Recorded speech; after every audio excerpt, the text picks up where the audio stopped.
Hey guys, my name's Joe. I am also Joe. Welcome back to SNES's Life. This is recap number 22 of the last 5 games we had played. So We're many just games. There's a lot of games. We're just gonna kick right into this bad boy. First up, Super Double Dragon, October 18th, 1992, or October 18th, October 8th. Two-player cooperatives, beat 'em up, much in the vein of Final Fight and the Double Dragons from the original NES. Is kind of a continuation of that story. What do you got on graphics?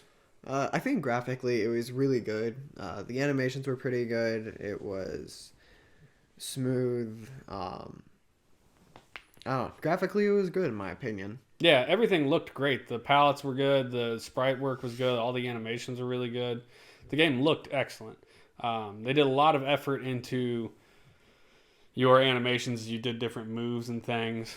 It just looked good. Now, sound-wise, the music was okay. The sound was... I mean, the thumps were good, meaty thumps. They didn't sound weak or anything. So the sound was okay as well. So... the real downside of Super Double Dragon, and there is a downside, was gameplay. You want to take that? So gameplay, it's a bit slow. That's being polite. Um, It's hella slow. your moves are slow. You're slow. And although the animation is smooth, it does not it looks nice when the animation is smooth, but it doesn't make up for just a slow Yeah. animation in general. The whole game is very slowly paced. It- Um, and it's really unfortunate because I think if it was faster and if you took the sword guys out, it would be a great game. I mean, look, you can leave the sword guys in even. I don't care. If you sped this game up by half of where it's at now, it would be not only much more palatable and playable, it would be more fun. Now, we spent an hour and beat the game. So you might only beat the game in 30 minutes if you sped it up. But it really needs a speed up. It's very slow. Now, I did give it a thumbs up in retrospect for the fact that it is part of a series of Double Dragon 1, 2, and 3 for the NES. So if you did play the series and you're a Double Dragon fan, it's probably worth going back and playing.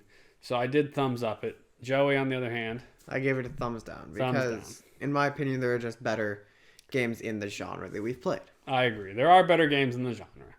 So next up is The Simpsons Barts Nightmare, October 12th, 1992. This game is a catastrophic failure on every single front. The graphics... The graphics are poor. It controls terribly in all of the sections that we got to, which was only 3 out of 7. Yeah, But everything in here can kill you. It's kind of ridiculous. It's this level. You're stuck in this level for like a solid 5 minutes if you can't find a random piece of paper flying around on the ground, and you have to jump on it, and you have to jump on it just right to get teleported through. The sound was mediocre. It seemed like a game that was really designed for the Nintendo Entertainment System rather than the Super Nintendo. It wasn't good. It wasn't fun. It wasn't enjoyable. I guess if you're a Simpsons fan, you might go play it, but probably not. frankly, the other Simpsons game we played was better. What other Simpsons game did we play? Krusty's Funhouse. Yes, I enjoyed Krusty's Funhouse more. Yeah, that was a puzzle game. Yeah, it was more like Lemmings, and that was at least entertaining. But I think I said the same thing about that. As I said, this is a rudimentary graphic and sound. It looks like it was made for the Nintendo. So, but I think we did give Krusty's Funhouse. I think we gave it thumbs down. I don't remember. We did. Look. But it was way more entertaining than this, for sure. So yeah, Bart's Nightmare, a hard 2 thumbs down. Sorry, Bart. Get out of town, man. Next up, TKO Boxing, October 1992. Couldn't find an exact date. This is kind of a neat boxing game. Graphically, I think it looks really good. Unlike a lot of boxing games, which are from the back of the player, this one is opposed, significantly more like a wrestling game, honestly. And you can walk around each other, so you get that full ring motion. The sprite work and animation is really clean, looks very nice. It's a very quick game. It was very quick. Also, we sucked at it. Oh yeah. We got our faces beat in. It's kind of neat. So the boxing gloves at the top is kind of your relative strength of your punches.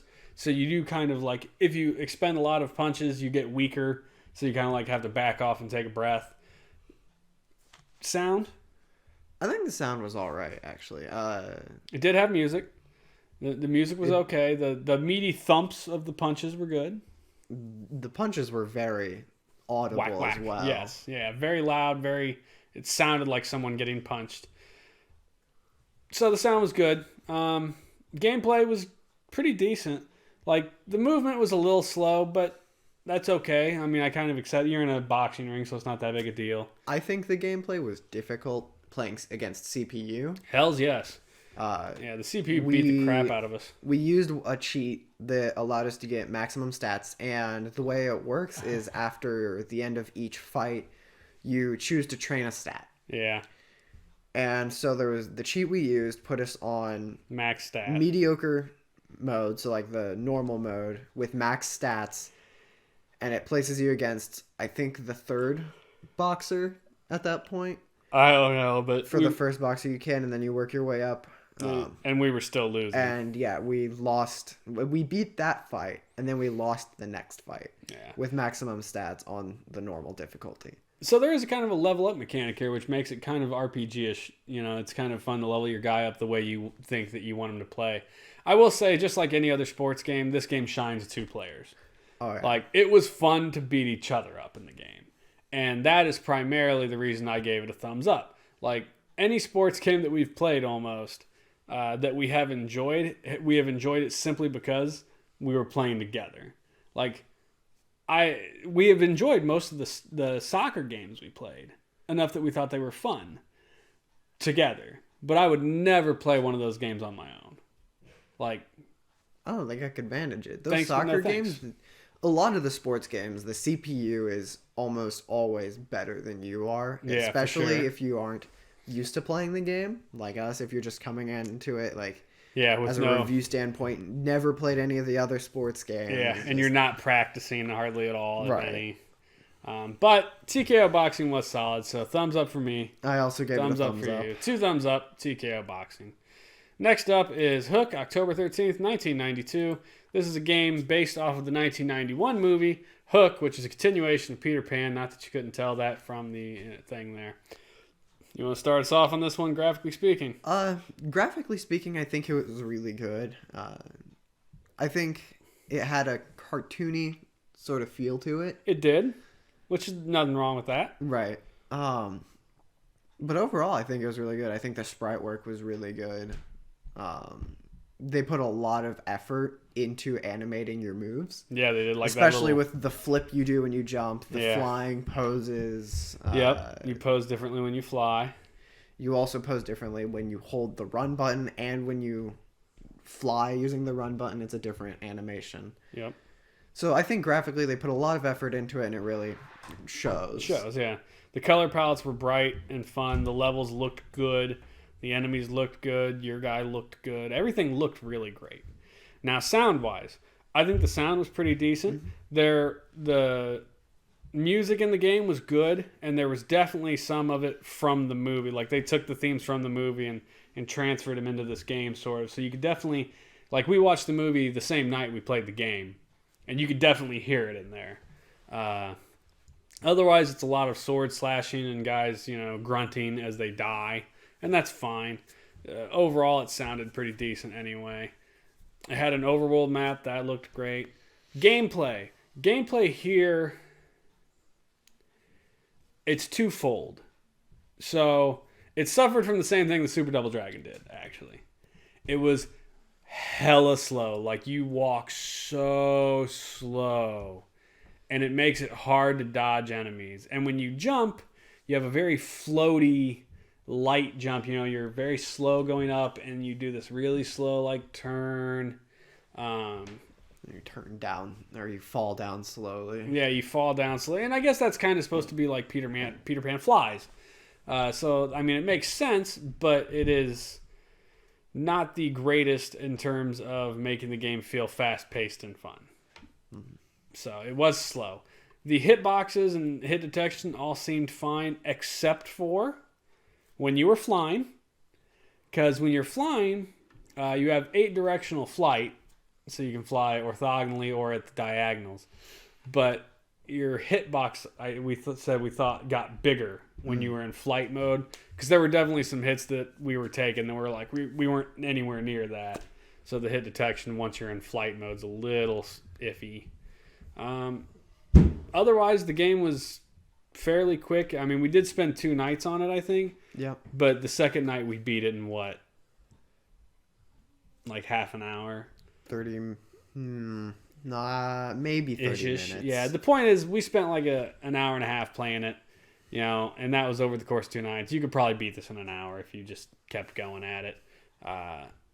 Now, of course, we did use save states as well, so there's that to be considered. But whatever. There is unlimited continues, though. It does have unlimited continues. So it's not like save states are needed.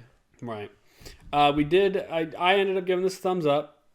I also gave this a thumbs up. Because it actually is a pretty decent game. Like, it was fun. It was really neat to, look at everything and watch. It was an entertaining playthrough. Is it the greatest platformer ever? No. But it was solid. And if you like Peter Pan's story and if you like the movie Hook, then sure, it's worth playing. Finally, last but not least, Strike Gunner S.T.G, October 15th, 1992. You want to take this one, Chief? Sure. I personally really enjoyed this game. Yeah. It didn't suffer from slowdown. No, which is nice when a shmup doesn't. Great, because shmups usually do. It felt fast paced. There was enemies all the time, but not to the point where it was like overly difficult. Agreed. And I think we were playing on easy mode as well. I think we were, but whatever. Graphically speaking, I think it was really good. They put a lot of effort into the sprites. Yeah. Yeah, the graphics were excellent. Like you can see here, the airplanes look great. The enemy helicopters have whirling blades. Like the backgrounds were really good. If not, maybe a little blandish. Like there's not a lot going on in the backgrounds, but they do look nice. The little HUD around the side looks cool. Your weapons all looked good. The game just looked really good, nicely polished, and I think it sounded pretty good as well. Like it had pretty decent music. Yes, the music was definitely good. It was really kind of electronic, like upbeat, like high tempo. Get in there and go. Lot of Top Gear. Yes, absolutely. It had that kind of like rock electric, like it was good. We liked it. And otherwise the sound is a lot of guns and explosions, which is fine. You expect that out of a shmup. And then we get to gameplay, which is I think where this really shines, because of the gimmick that this one has. Is not only is it a 2-player one, yep, 2-player co-op, we always like. Connect with your teammate. So if you hit Y, your teammates will link up side by side, and the person who initiated the link, like who started it, keeps their weapons, keeps their special weapon, of which there are 15 that you can choose from. And then the other person, I believe, gets... There's a link up right there. Right. I believe the other person, when they shoot, gets a gun that they can control. Yeah, a directional gun. Not very strong, unfortunately. And then if you hit X, they link up one on top of the other. And the second person shoots 4 different beams at an angle. Yeah. And although it's not super useful, I don't think.